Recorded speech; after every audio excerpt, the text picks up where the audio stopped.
मनोजवं मारुततुल्यवेगं जितेन्द्रियं बुद्धिमतां वरिष्ठं वातात्मजं वानरयूथमुख्यं श्रीरामदूतं शरणं प्रपद्ये। कृष्णाय वासुदेवाय हरये परमात्मने प्रणतक्लेशनाशाय गोविंदाय नमो नमः।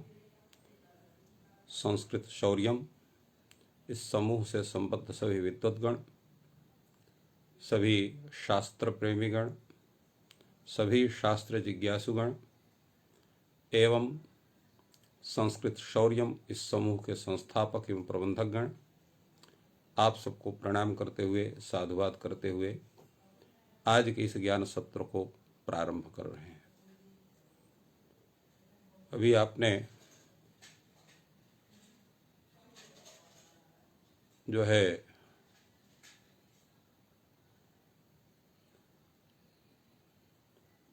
चतुर्थी विभक्ति का अध्ययन आपने किया है और आज हम लोग पंचमी विभक्ति का अध्ययन करेंगे। पंचमी विभक्ति का जो प्रथम सूत्र है वो आपका है ध्रुवायपादानम।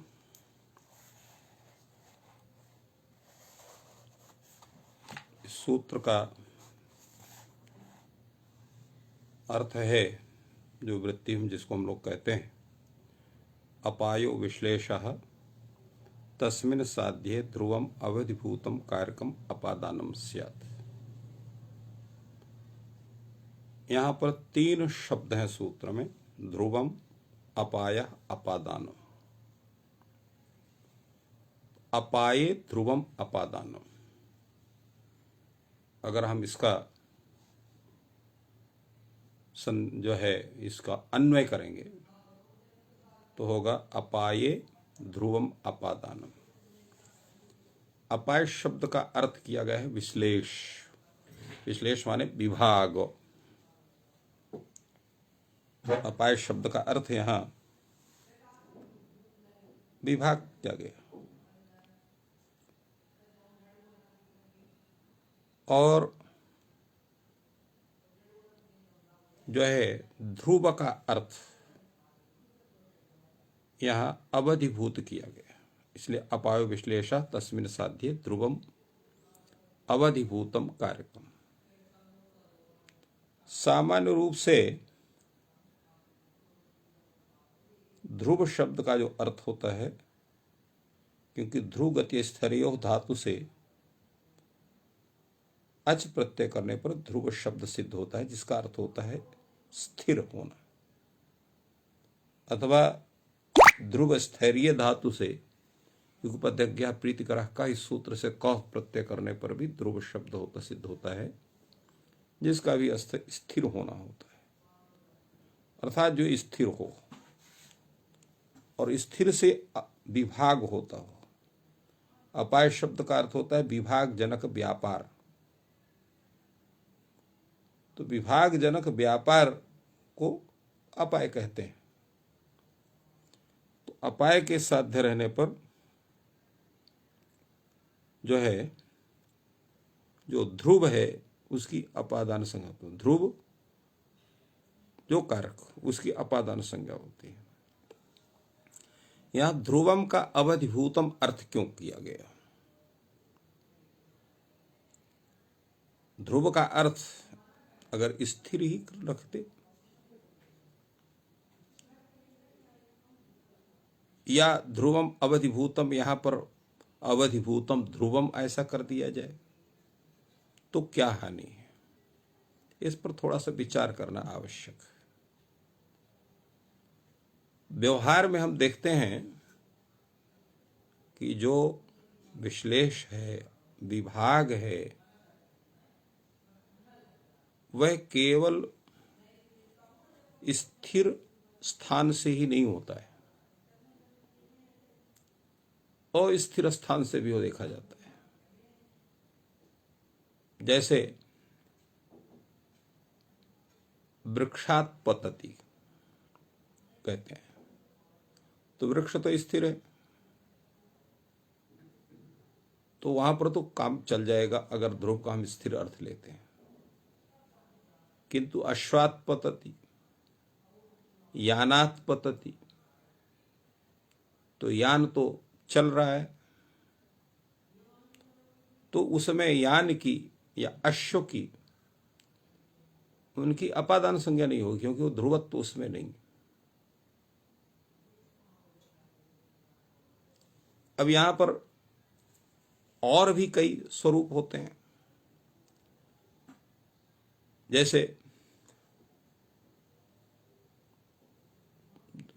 जो है कोई अश्व है, किसी ऊंचे चौड़ी दीवार पर चल रहा है, उसका भी पैर फिसल गया तो अश्व भी गिरा, और जो अश्व में सवार है वो भी गिरा। तो कुड्यात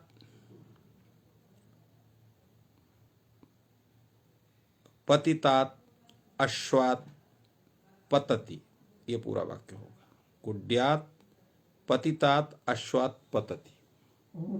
अब इसमें किसकी अपादान संज्ञा करेंगे? कुड्य की करेंगे कि अश्व की करेंगे? तो यहां पर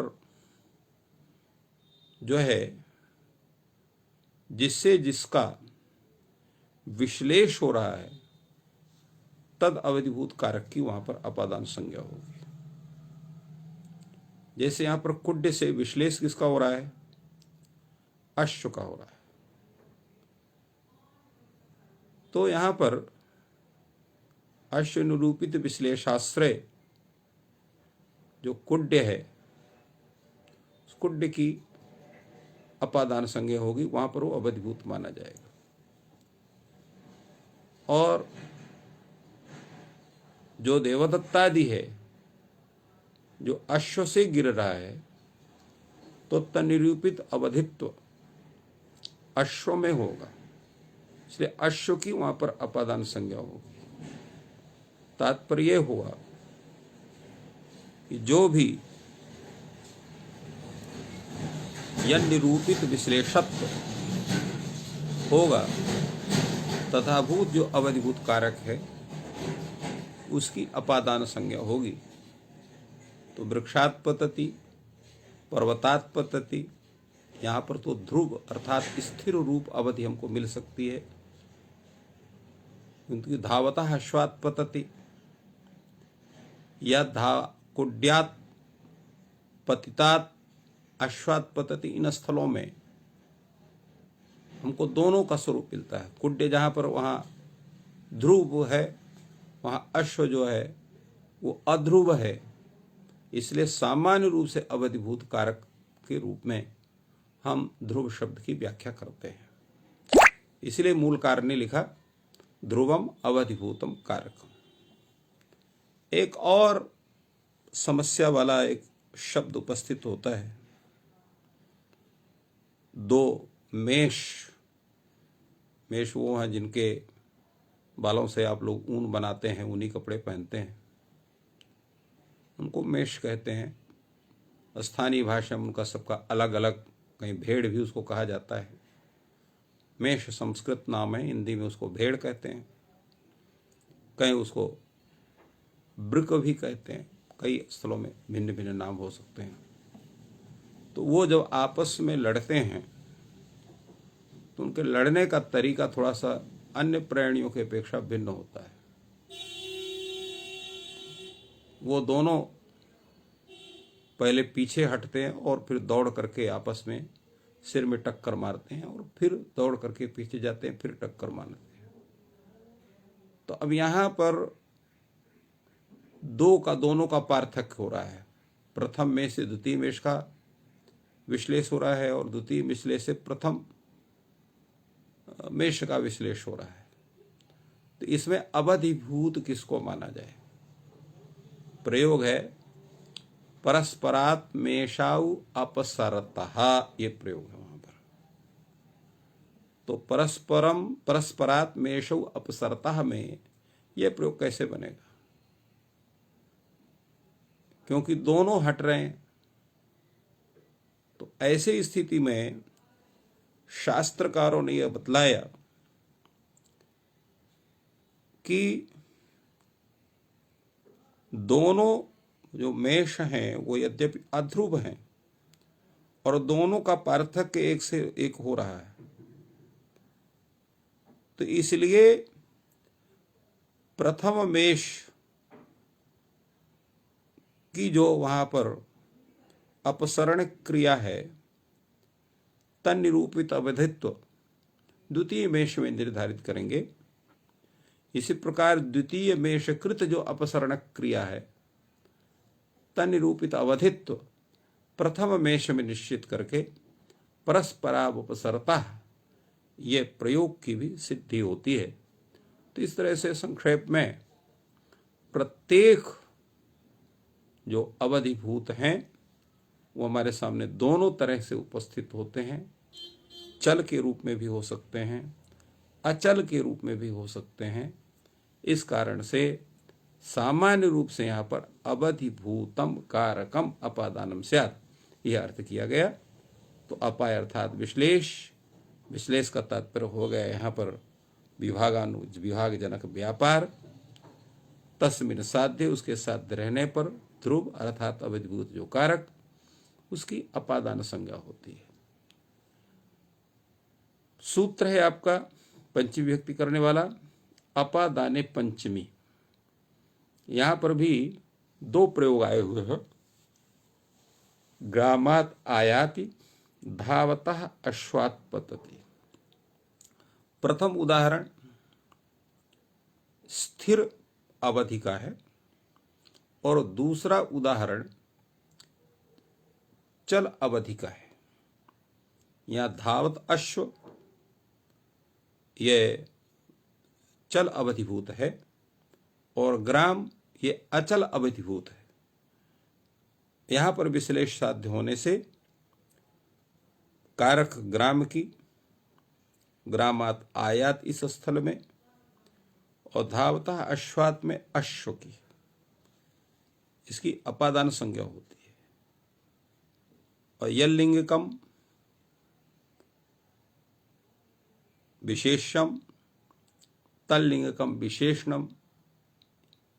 तो यल्लिंगकम यद विभक्तिकम, जो यल्लिंगक यद विभक्तिक जो विशेष्य होगा, तल्लिंगक तद विभक्तिक विशेषण होगा। इसलिए यहां पर जैसे अश्व की अपादान संज्ञा होगी वैसे धावत शब्द की भी अपादान संज्ञा, धाव धातु से शत्रु प्रत्यय करने पर यह धावत शब्द बना हुआ है, जिसका पंचमी एक वचन का रूप है धावतः अश्वात् में। तो इसलिए धावत शब्द और तादृश धावन क्रिया विशिष्ट जो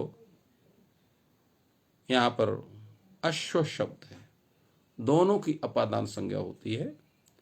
और अपादान संज्ञा होने के पश्चात अपादान पंचमी से पंचमी विभक्ति का नियमन होता है। तो ग्रामात आयाति धावतः अश्वात् पतति ये प्रयोग सिद्ध होते हैं। हमने चर्चा की थी कि विवक्षातः कारकाणि भवन्ति, विवक्षा से कारक होते हैं। अगर उसी कारकत्वेन विवक्षा करेंगे तो वहां पर कारक उपस्थित होगा, तद्भिन्नत्वेन विवक्षा करेंगे तो तद्भिन्न वस्तु उपस्थित होगी वहां। जैसे आप कहते हैं वृक्ष से पत्ते गिरते हैं तो प्रयोग हो जाए वृक्षात पत्राणि पतन्ति। परंतु आपने बोला कि वृक्ष के पत्ते गिरते हैं तो वहां पर उसका प्रयोग है वृक्षस्य पत्राणि पतन्ति। ये आपके कहने के आधार पर, आपके बोलने के आधार पर है कि वृक्ष से पत्र की वहां पर संबंधत्वेन विवक्षा करते हैं या वहां अपादानत्वेन विवक्षा करते हैं। तो अगर यहां पर अपाय को सिद्ध करते हैं, विश्लेष को सिद्ध करते हैं, विभागजनक व्यापार को सिद्ध करते हैं तो वृक्षात पत्राणि पतन्ति प्रयोग होगा। अगर यहां पर वृक्ष और उनके पत्रों का दोनों का वहां पर संबंधत्वेन विवक्षा करते हैं, अव्ययभाव संबंध की विवक्षा करते हैं तो वृक्षावय भूतानि पत्राणि पतंती अर्थ होगा तो वृक्ष से पत्राणि पतंती होगा, वहां पर संबंध की विवक्षा होगी। तो कहे चाहे आप संबंध से कहो चाहे कारक से, अर्थ तो वही होगा कि वृक्ष से पत्ते गिरते हैं या वृक्ष के पत्ते गिरते हैं, वृक्ष से जो पत्ते गिरेंगे वो वृक्ष के ही होंगे। तो इसमें क्या दिक्कत है? तात्पर्यता तो वही बात होगी। तो कहा नहीं, तात्पर्यता वो बात नहीं होगी। क्यों? क्योंकि जब वृक्षात पत्राणि पतंती ये आप करेंगे वृक्ष से पत्ते गिरते हैं, तो यहां वृक्ष जो है उसके द्वारा विभागजनक व्यापार हो रहा है। तो विभागजनक व्यापार का होने के कारण उसके वहां पर अपादान संज्ञा होगी, क्योंकि विश्लेष साध विश्लेषः नाम या अपायः नाम विभागजनक व्यापार है।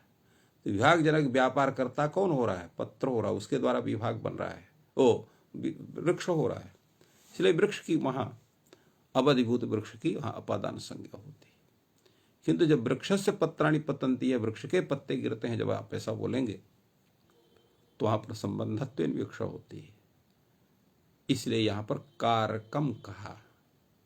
अपाय साध्य होने पर विभागजनक व्यापार रूप वहां पर कारकत्व उपस्थित है, इसलिए वहां पर उसकी अपादान संज्ञा होती है। किंतु वृक्ष के पत्ते गिरते हैं, वृक्ष से पत्राणि पतंती में यहां पर कारकत्व नहीं है, यहां पर संबंधत्व विवक्षा। तो संबंध जो है उसमें क्रियाजनकता नहीं है। तो इसलिए यहां पर वृक्ष से पत्राणि पतंती इस स्थल में क्या होगा? वृक्ष का कारक न होने के कारण उसकी अपादान संज्ञा नहीं होती और फलतः वहां पर षष्ठी विभक्ति होकर वृक्ष से पर्णम पतति इत्यादि प्रयोग होते हैं। इसी तरह से आपका ये दूसरा यहां वार्तिक उपस्थित होता है, जुगुप्सा विराम प्रमादार्थानाम उपसंख्यानम। यह वार्तिक कहता है कि जुगुप्सा विराम और प्रमाद, अर्थात यहां पर सन्नंत जुगुप्सा धातु, विपूर्वक रम धातु और प्रपूर्वक ये माद धातु,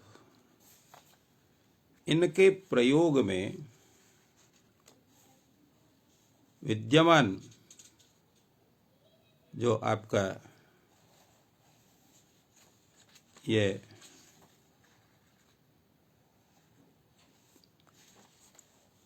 कारक है, अवधिभूत कारक है, उसकी भी अपादान संज्ञा होती है। जैसे पापात जुगुप्सते, पापात विरमति, धर्मात प्रमाद्यति। तो यहां पर जुगुप्स के प्रयोग में अवधिभूत कारक पाप है। इसी प्रकार विरमण क्रिया का अवधिभूत कारक पाप है और प्रमाद का अवधिभूत कारक यहां पर धर्म है। इसलिए इस वार्तिक के द्वारा इनकी सबकी अपादान संज्ञा होती है और अपादाने पंचमी सूत्र से यहां पर पंचमी व्यक्ति का नियमन होता है। तो पापात जुगुप्सते, पापात विरमति, धर्मात प्रमाद्यति, इन प्रयोगों की सिद्ध होती है। यह जो वार्तिक है ये स्पष्ट रूप से पृथक है। अब यहां पर यह स्थिति होती है कि जुगुप्सा विराम प्रमाद आदि अर्थ का विषय में जो अपादान संज्ञा करने के लिए किया, क्या इनकी अपादान संज्ञा ध्रुवपाय पादानम से हो सकती थी कि नहीं हो सकती थी? तो उसका कहते हैं कि वस्तुतः यहां पर वास्तव संयोग और विश्लेष धर्म से नहीं हो सकता है। इसी प्रकार पाप से नहीं हो सकता है। पाप से यहां पर पार्थक्य अर्थात विश्लेष साध्य नहीं। विश्लेष साध्य न होने के कारण यहां पर अवधिभूत इसको मान करके पाप की या धर्म आदि की या इस तरह से अन्य भी जो शब्द उनकी अपादान संज्ञा ध्रुवायोदान सूत्र से संभव नहीं थी। इसलिए यहाँ पर एतावधिक जो विशिष्ट उसकी परिकल्पना करते हैं कि जुगुप्साद के योग में जुगुप्सादि का जो विषय है, विषयत्वेन परिकल्पना होगी। जुगुप्सा का जो विषय है वो कौन है? पाप है। इसी प्रकार विरामण क्रिया का जो विषय कौन है? पाप है। और इसी तरह से यद्यपि विरमति में कथनचित यहां स्थिति बन सकती है विराम की, किंतु ये क्या है? वस्तुतः जो विराम का जो स्वरूप होगा या जुगुप्सा का जो स्वरूप होगा या कहीं भी होगा, तो विश्लेष जो साध्य होगा वो द्रव्य से होगा, गुण क्रिया आदि से संभव नहीं हो सकता है। इसलिए द्रव्य विषयक ही स्वरूप वहां पर उपस्थित होगा। पाप क्या है? गुण है, अधर्म। धर्माधर्म संस्कार चतुर्विंशति गुणा इत्यादि जो उल्लेख है, तो पुण्य धर्म उनको पर्यायत्वेन ग्रहण है। उसी तरह से पाप अधर्म का भी पर्यायत्वेन ग्रहण है। तो पाप गुणवाची है, धर्म भी गुणवाची है, तो इसलिए इनसे विश्लेष साध्य नहीं हो सकता है। एतदर्थ जुगुप्सादि विषय भूत जो शब्द हैं उसमें अपादानत्व का या अपायत्व का आरोप करके इस वार्तिक विशेष से वहां पर हम कर सकते हैं। हाँ, एक जरूर परिकल्पना एक हो सकती है, यद्यपि इसका कहीं उल्लेख नहीं है, परंतु संभावना हम कर सकते हैं, और वो ये है कि ठीक है उसमें प्रत्यक्षतः विश्लेष नहीं हो सकता है, परंतु बुद्धिकृत विश्लेष तो हो सकता है। तो बुद्धिकृत विश्लेष को लेकर के ध्रुवायपादानम सूत्र से, ध्रुवायपादानम सूत्र से भी इनकी अपादान संज्ञा करके पापा जुगुप्सते विरमति धर्मात् प्रमादित इत्यादि इन प्रयोगों का उल्लेख हो सकता है। तो इसलिए इसको भाष्यकार ने इस वार्तिक का प्रत्याख्यान भी किया कि बुद्धिकृत विश्लेष ठीक है, हम साम जो है साक्षात विश्लेष उसमें हम नहीं कर सकते हैं, क्योंकि वो गुण है। गुण में क्रिया में साक्षात विश्लेष सिद्ध नहीं हो सकता है, द्रव्य में ही संभव है, किंतु बुद्धिकृत विश्लेष हो सकता है। तो बुद्धिकृत विश्लेष को मान करके अवधिभूत जो यहाँ पर पाप है या धर्म है या अन्य कोई वस्तु है जिससे कि हम इनका प्रयोग करते हैं, उनकी अपादान संज्ञा हो सकती है। फलतः यहाँ पर यह वार्तिक भी प्रत्याख्यात हो सकता है। प्रत्याख्यात शब्द का तात्पर्य थोड़ा सा बतलाना आवश्यक है, क्योंकि ये शब्द आप सबके सामने प्रथम बार आया है। इसका क्या तात्पर्य होगा? कुछ लोग कहते हैं कि प्रत्याख्यात होता है माने खंडित होता है। खंडित का इसका तात्पर्य नहीं होता है।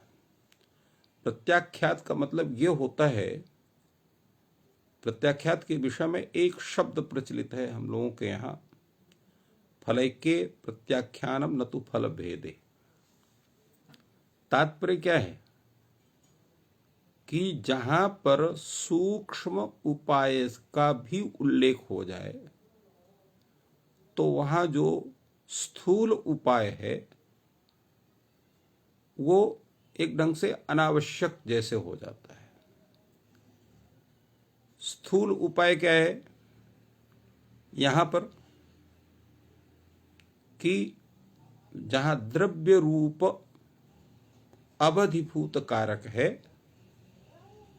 तो वहां विश्लेषजनक व्यापार के उपस्थित होने पर उसकी अपादान संज्ञा ध्रुवायपादानम सूत्र से होगी। किंतु जहां जुगुप्सा विराम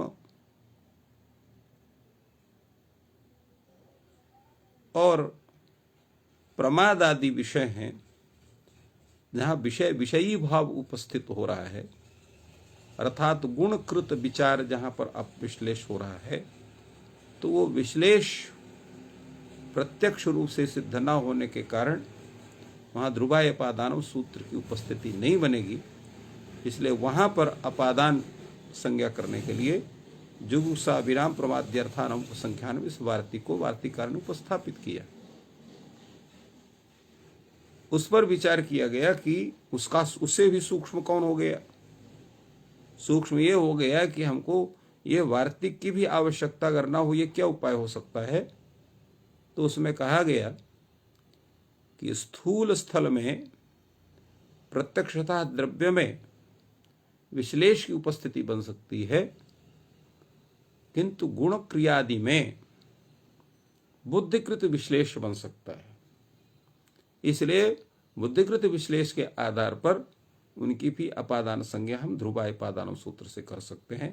तो इस लघु उपाय के कारण जो स्थूल उपाय है, जो गुप्सा विराम प्रमाद्यर्थानुपसंख्यानम, ये वार्तिक जो है ये उदाहरण रहित हो जाता है सूक्ष्म उपाय के उपस्थित होने के कारण। ये एक प्रत्याख्यान का स्वरूप है। तो इस तरह से हम इसका ज्ञान करते हैं। आपने संप्रदान संज्ञा के विषय में अनेक स्वरूपों को प्राप्त किया था। आज इस अपादान संज्ञा के विषय में आपको अनेक स्वरूप उपस्थित होंगे, जो क्रमशः आकर के अपना परिचय आपके सामने उपस्थापित करेंगे। जो सामान्य सूत्र है जिसके कारण अपादान अपादान है, उसका विश्लेषण भी आपके सामने सामान्य रूप से उपस्थित हुआ। अब एक दूसरा सूत्र उपस्थित हो रहा है, भीत्रार्थानाम भय हेतु। भयार्थानाम त्राणार्थानाम च प्रयोग भय हेतु अपादानम स्यात्। अब देखिए, भय और त्राण, दो भयार्थक धातु और त्राणार्थक धातु को इन्होंने उपस्थापित किया। अब यहां पर इन्होंने एक शब्द का प्रयोग किया, भय हेतु, अर्थात जो अपादान संज्ञा होगी भय हेतु की होगी। भयार्थक त्राणार्थक के कर्म की नहीं होगी। यदि भयार्थक और त्राणार्थक धातु का, भयार्थक धातु का तो नहीं होगा कर्म, किंतु त्राणार्थक धातु का होगा। जैसे आपका त्राणार्थक धातु हो गया, जैसे त्रयपालने धातु है तो त्रायते, या पारक्षणे धातु है पाति, या रक्ष धातु है रक्षति, तो त्राणार्थक धातु रक्ष भी है, पारक्षणे धातु है और त्रयपालने धातु भी है। तो देवदत्तः धर्मम त्रायते, अधर्मात् धर्मम त्रायते, अधर्म से धर्म की रक्षा करता है। तो यहां पर भी कर्म की उपस्थिति बन सकती है। और भयार्थक का नहीं हो सकता है, क्योंकि लज्जा सत्ता स्थिति जागरणम वृद्धि क्षय है जीवन मरणम में भयार्थक धातु अकर्मक है, तो उसका कर्म होवे नहीं करेगा। तो इसलिए भयार्थक धातु से अकर्मक होने के कारण केवल अपादान का स्वरूप प्राप्त होता है, किंतु त्राणार्थक धातु से कर्म भी उपस्थित होता है और भय हेतु भी उपस्थित होता है। तो इसलिए यहां पर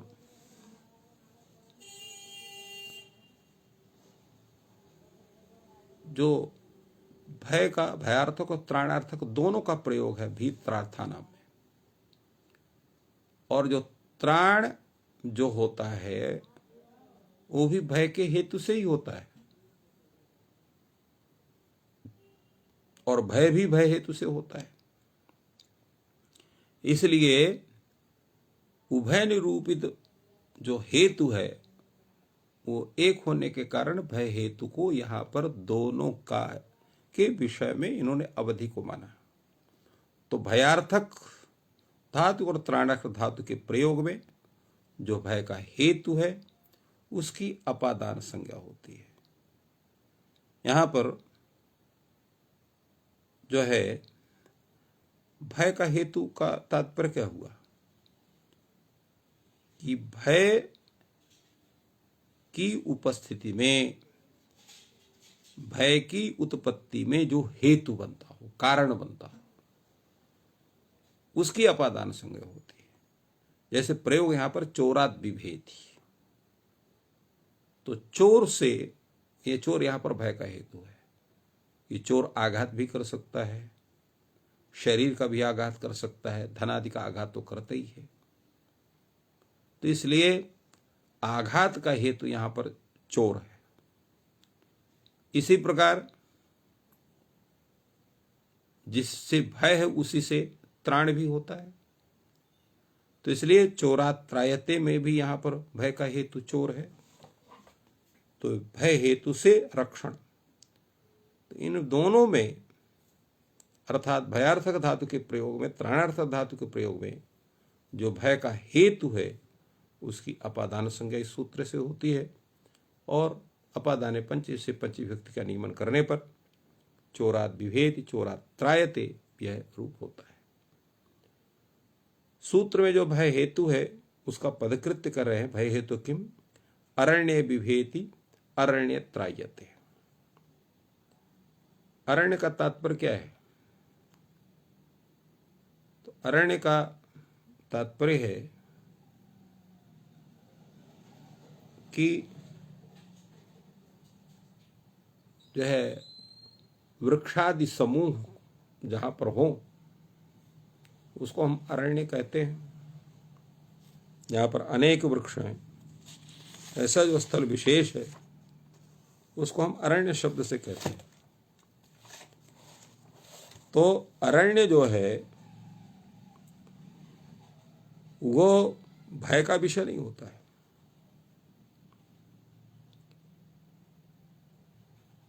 क्यों नहीं हो सकता है? क्योंकि सामान्यतः वृक्षादि से किसी कोई आशंका नहीं है। तो अरण्य विभेति में किससे भय उसको होता है? उसका भय का हेतु कौन होता है? तो अरण्यस्थ व्याघ्रादि। तो अरण्यस्थ व्याघ्रादि भय के हेतु होंगे, न कि अरण्य। इसलिए अरण्य विभेति अरण्य त्रायते, इस स्थल में भय का हेतु अरण्य नहीं है, फलतः उसकी अपादान संज्ञा नहीं होती है, किंतु अधिकरण है वो, इसलिए वहां पर सप्तमी व्यक्ति का नियमन होता है। तो इस तरह से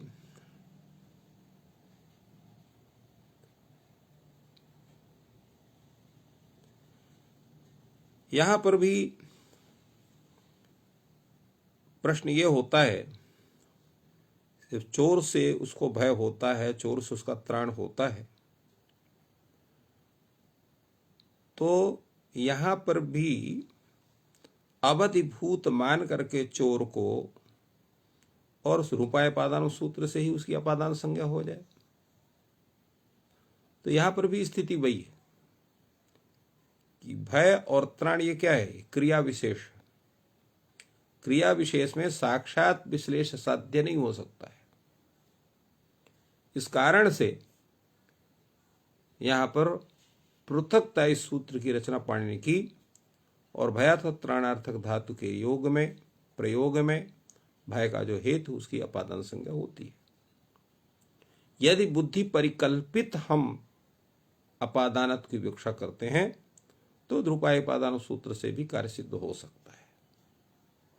तो प्रश्न ये उठता है कि बुद्धि, यहां पर क्या पाणिनि को नहीं मालूम था कि बुद्धि परिकल्पित भी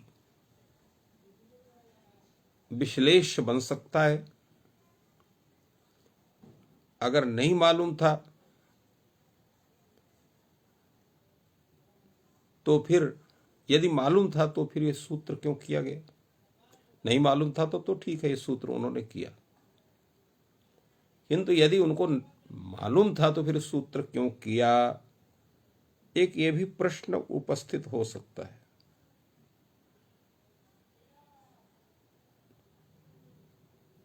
क्योंकि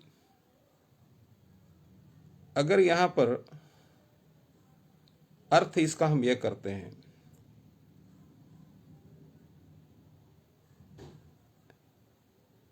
कि यहां पर चोरात विभेद का अर्थ है, चोरात भीत्या निवर्तते, चोरात त्रायते का अर्थ हो गए चोरात आत्मानम त्रातुम निवर्तयति। तो बुद्धि परिकल्पित जो विश्लेष है, तादृश अवधित्व के रूप में हम चोर की अपादान संज्ञा कर सकते हैं। तो फिर क्यों नहीं किया गया? इसी तरह से अभी एक दूसरा सूत्र भी आएगा, पराजय रसोढ़ा। लगभग इसी स्थिति वहां पर भी बनेगी। तो इससे ज्ञात होता है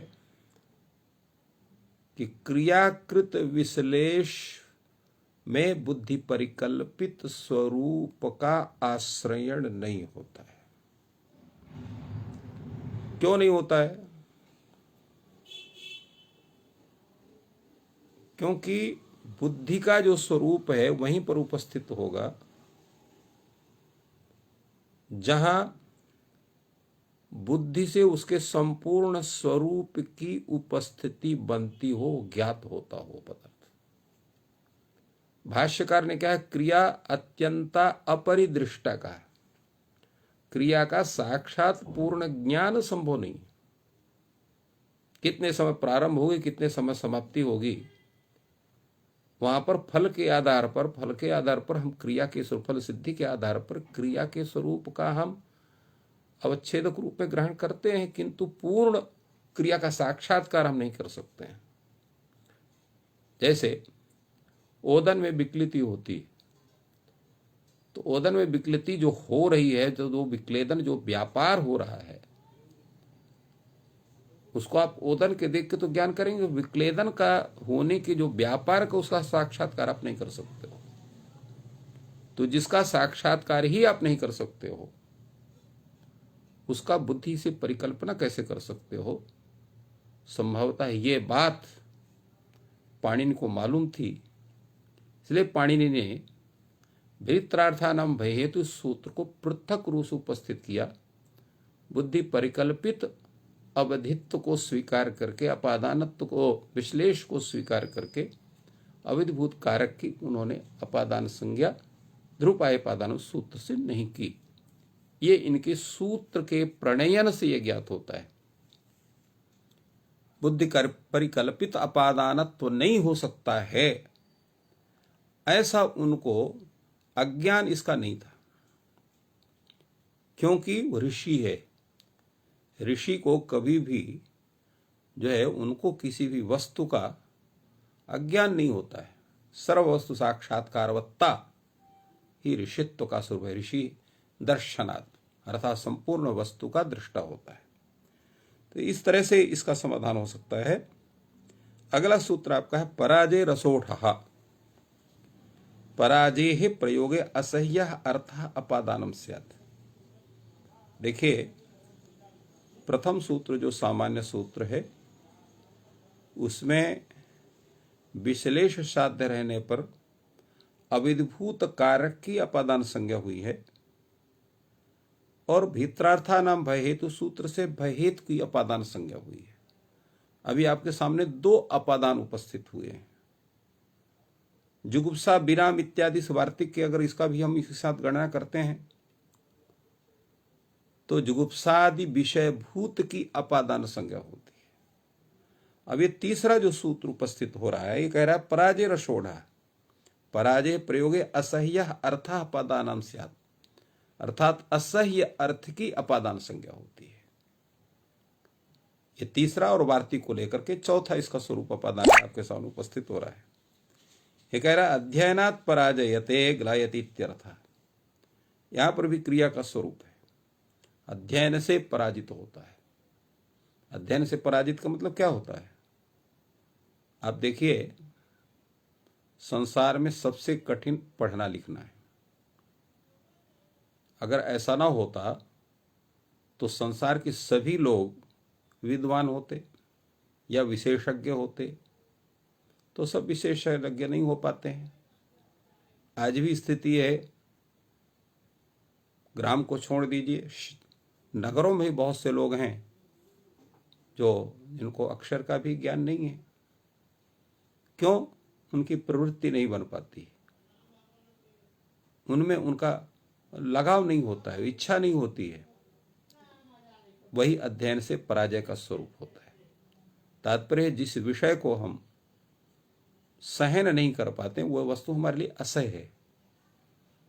तो अध्ययन जिसके लिए असह्य है, ऐसे व्यक्ति के लिए अध्ययनात् पराजयते या ग्लायत्यर्था, उससे उसको ग्लानि होती है, अर्थात वो परिश्रम उससे नहीं हो पा रहा है। भट्टोजी दीक्षित की एक विशेषता है, उनके जितने उदाहरण होते हैं वो व्यवहारिक होते हैं। यहां पर किसी भी का प्रयोग कर सकते थे, यहां पर शत्रुः पराजयते ऐसा भी कर सकते थे कि शत्रु से पराजित होता है, क्योंकि यहां पर असह्य अर्थ शत्रु हो गया, तो शत्रुः पराजयते भी वो प्रयोग बना सकते थे, किंतु नहीं, इन्होंने अध्ययनात् पराजयते प्रयोग को बनाया। उसके अंदर भी उनका एक व्यवहारिक स्वरूप उपस्थित होता है। वो कहना चाहते हैं कि इससे पराजित नहीं होना चाहिए, अर्थात उसके अध्ययन से के प्रति लगाव प्रत्येक मानव का होना चाहिए। इस बात को यहाँ पर व्यंजनातया सूचित करने के लिए उन्होंने अध्ययनात् पराजयते यह प्रयोग को दिया, पराजय रसोढ़ा इस सूत्र के उदाहरण के रूप में। इसलिए जो असह्य अर्थ है, अर्थात असह्य अर्थ कौन होता है? जिसके संपादन में आपको कष्ट की अनुभूति होती हो, वही चीज आपके लिए असह्य होता है।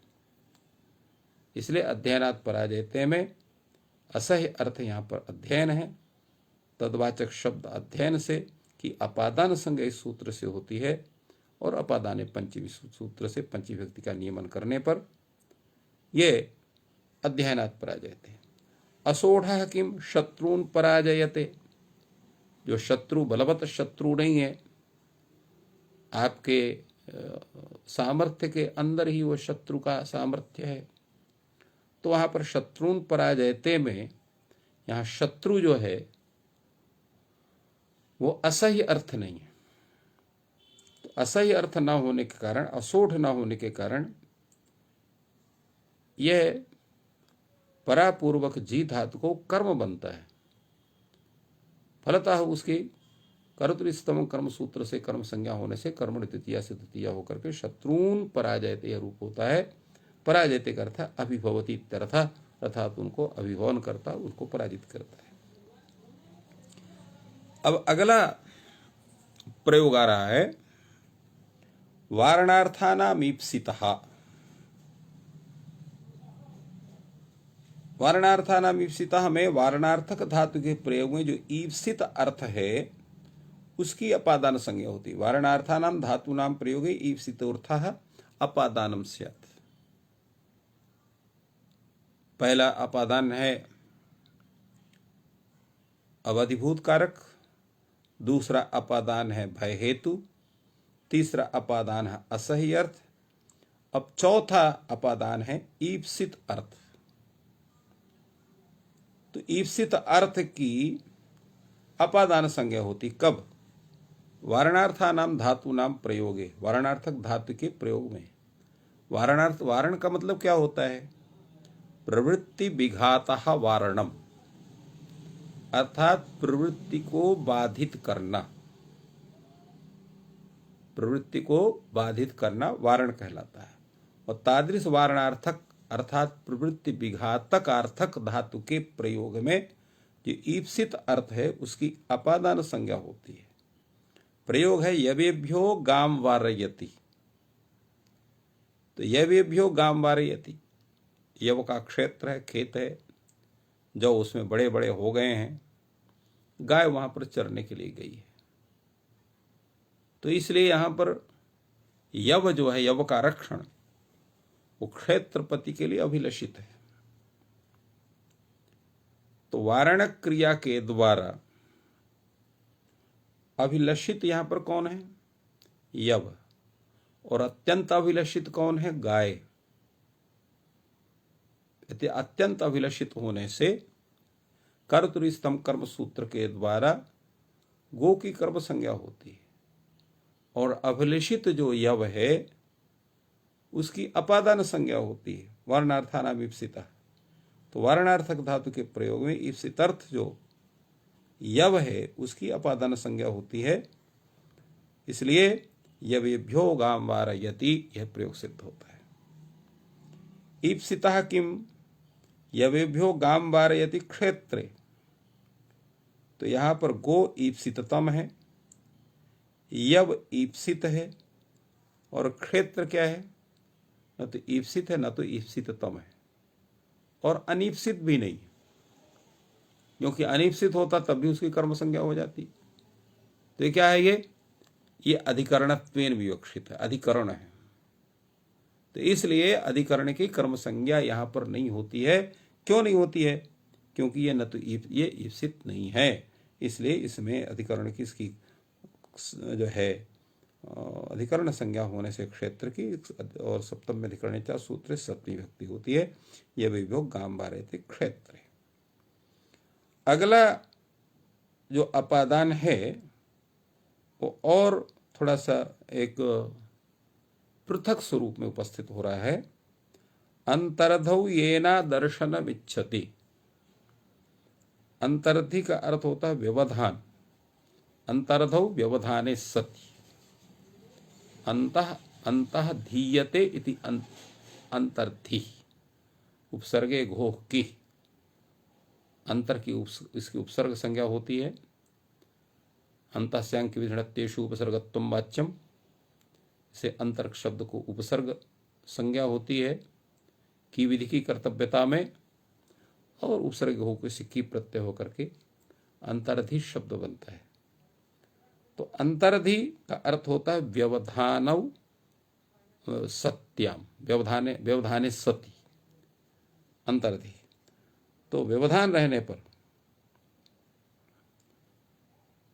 ये न दर्शनम इच्छति, ये न अदर्शनम इच्छति। ये न अदर्शनम इच्छति, इसका तात्पर्य क्या होगा? यत् कर्तृकम अदर्शनम इच्छति। कस्य अदर्शनम इच्छति? आत्मनः अदर्शनम इच्छति। अपना अदर्शन चाहता है कि फला व्यक्ति मुझको न देखे। तो फला व्यक्ति से स्वकर्मक अदर्शन की इच्छा रखता है, तो फला व्यक्ति वाचक जो शब्द है उसकी अपादान संज्ञा होती है। इसलिए लिखा व्यवधाने सत यत् कर्तृकस्य आत्मनः अदर्शनस्य अभावम इच्छति तत् अपादानम स्यात्। व्यवधाने सति, व्यवधाने सति का मतलब क्या हुआ? क्योंकि अदर्शन जो होगा वो साक्षात नहीं होगा, साक्षात में तो दर्शन हो जाएगा। अदर्शन तभी होगा जब कहीं व्यवधान हो और व्यवधान में आप उपस्थित हैं। तो इसलिए व्यवधाने सति लिखा, अंतर्धौ कहा। तो यत् कर्तृकस्य आत्मनः अदर्शनस्य अभावम इच्छति, अर्थात जिस व्यक्ति के द्वारा अपने दर्शन के अभाव की इच्छा आप रखते हैं, तत् अपादानम स्यात्, उसकी अपादान संज्ञा होती है। प्रयोग जैसे मातु निलीयते कृष्णः, यहां पर कृष्ण छोटा सा बच्चा है। छोटे बच्चे होते हैं, छुप जाते हैं मां से, फिर प्रकट होते हैं, फिर छुपते हैं, बाल लीला होती है। तो कृष्ण यहाँ बाल लीला कर रहे हैं और माता को छुपाते हैं कि माता हमको न ढूंढ पावे। तो यहाँ कृष्ण मातृकृत स्वकर्मक दर्शन के अभाव की इच्छा रख रहे हैं कि माता मेरा दर्शन न कर सके। तो इसलिए यहां पर जो है यत् कर्तृकम अदर्शनम तत्र अदर्शन कर्तुः अपादान संज्ञा। तो यहां मातृकृत स्वकर्मक अदर्शन की इच्छा हो रही है, इसलिए मातृ वाचक शब्द जो मातृ शब्द है उसकी अपादान संज्ञा होती है, और अपादाने पंचमी से पंचमी व्यक्ति होकर के मातुः निलीयते कृष्णः यह रूप होता है। अंतर्धो किम चौरा न दिदृक्षते, चोरों को नहीं देखना चाहता है। तो यहां अंतर्धि नहीं है, व्यवधान रहने पर नहीं है। साक्षात भी चोर हो तो उनको नहीं देखना चाहता, उनसे भय उनको, क्योंकि चोरात्रायते, चोरात विभेद, ये भी प्रयोग आया है। तो चोरान न दिदृक्षते, चोरों को नहीं देखना चाहता। क्यों नहीं देखना चाहता है? कि उनसे उसको खतरा है। तो अपने को छिपा करके उनको देखने का अभाव वो नहीं चाहता, साक्षात भी उनका देखने का अभाव वो चाहता है। इस कारण से यहाँ पर चोर की अपादान संज्ञा यहाँ नहीं होती है, अंतर्धित्व के अभाव होने से। प्रश्न हुआ कि यहाँ पर ये न अदर्शनम इच्छत में इच्छत ग्रहण करने की क्या जरूरत है? प्रयोग सीधे सूत्र ऐसे रखते, अंतर्धव ये ना दर्शनम, इतना ही सूत्र होना चाहिए। इच्छत ग्रहण करने की आवश्यकता है, ये प्रश्न है। उत्तर है अदर्शनेच्छायाम सत्याम सत्यपि दर्शने यथा स्यात्। आपने फला व्यक्ति से अपने अदर्शन की इच्छा हुई, आप छिप गए, उसने आपको ढूंढ लिया, तो क्या होगा? वहां उसकी अपादान संज्ञा होगी कि नहीं होगी? यदि इच्छति ग्रहण आप नहीं करते हैं तो वहां उसकी अपादान संज्ञा नहीं होगी। क्यों नहीं होगी? क्योंकि आपने उसके अदर्शन को की इच्छा नहीं की है। आप अदर्शन को वहां पर प्रत्यक्ष रूप को सिद्ध करना चाहते हैं, तत्कृत अदर्शन नहीं हुआ। अगर केवल इच्छा, तो इच्छा होना और दर्शन क्रिया का संपन्न होना दोनों में अंतर है। अदर्शन क्रिया की इच्छा रहने पर अदर्शन हो या अदर्शन ना हो, दोनों अवस्था में इच्छा के रहने से वहां पर अदर्शन यत् कर्तृक अदर्शनम तस्य अपादान संज्ञा भविष्यति, उसकी अपादान संज्ञा हो जाएगी। अगर इच्छति ग्रहण नहीं करेंगे तो जिसके द्वारा अदर्शन क्रिया संपन्न हो रही है तत्कर्ता की अपादान संज्ञा होगी। अगर वहां पर अदर्शन नहीं हुआ है, अर्थात दर्शन हो गया है, तो उसकी अपादान संज्ञा नहीं होगी। तो ऐसी अवस्था में देवदत्ता यज्ञदत्तो निलीयते, यहां देवदत्त की अपादान संज्ञा नहीं हो पाती। क्योंकि अदर्शन इच्छा है, तो अर्धस इच्छा रहने पर दर्शन होने के बावजूद भी उसकी अपादान संज्ञा होती है। ये इच्छति ग्रहण का फल होता है। इसे लिखा अदर्शन इच्छायाम सत्याम सत्यपि दर्शने यथा स्यात्, यथा स्यात् यथा यत् कर्तृकम दर्शनस्य अभावम इच्छति तत् कारकस्यापि अपादन संज्ञा यथा स्यात् एतदर्थम अत्र इच्छति ग्रहणम कृतम। ये इसका तात्पर्य यहाँ उपस्थित होता है। तो इस तरह से एक ये भी स्वरूप अपादान संज्ञा का आपके सामने उपस्थित होता है। ऐसे ही अभी और स्वरूप आपके सामने उपस्थित होंगे। अपादान संज्ञा का क्या स्वरूप है, कैसे है, किस रूप में है, जिनकी चर्चा हम लोग कल करेंगे। आज समय लगभग आपका पूरा हो रहा है। यदि समय होगा तो अभी और थोड़ी सी चर्चा होगी। तो अभी है थोड़ा सा समय, थोड़ा इसी पर विचार करते हैं। क्योंकि ये जो हम लोगों ने विचार किया है, एक जो मुख्य विचार के लिए उपस्थित सूत्र है, जिसको हमने बीच में थोड़ा सा उसको बता करके और आगे हम लोग चले गए थे, वह है वारणार्थानाम ईप्सिता। तो यहाँ वारणार्थानाम ईप्सिता में जो ये जो यव स्वामी है वो गाय को अन्यत्र बांधता है। तो यहाँ ईप्सित गो कैसे, यव कैसे बनता है, ईप्सिततम गो कैसे बनता है, इस पर थोड़ा सा विचार करने लायक है। यहाँ पर प्रयोग दे दिया गया कि यव के क्षेत्र में प्रवृत्त जो गाय है उसको वहां से हटाता है। अब यहाँ संयोग पूर्वक विश्लेष का अभाव है, क्योंकि संयोग पूर्वक विश्लेष नहीं हो सकता है, इसलिए ध्रुवापादान सूत्र की प्राप्ति नहीं है। ये तदर्थ यहाँ वारणार्थानाम ईप्सिता इस सूत्र को यहाँ रखा गया। अब यहाँ पर दो चीजें उपस्थित होती हैं। जो यव है वो अपने खेत का है कि दूसरे खेत का है। अगर अपने खेत का है तो ईप्सित होगा, दूसरे खेत का है तो वो तो अनीप्सित भी हो सकता है। क्योंकि अपना खेत का अगर कोई खेती अगर है या अन्न है, अगर वो चरा जा रहा है तो उसको बचाना आवश्यक है। तो अगर अपना है तो वो संरक्षणीयत्वेन जो है ईप्सित होने से जो है यव जो है उसकी अपादान संज्ञा होगी, और गो की जो है ईप्सितम होने के कारण उसकी कर्म संज्ञा होगी। और अगर वो परकीय है तो अनीप्सित हो गया। तो यहां पर वारणीयतया जो है ईप्सित नहीं हो पाएगा वो। तो इसलिए यहां जो यव है या जिससे वारण हो रहा है, क्योंकि यव तो एक सामान्य रूप से कथन है, तो अब यहां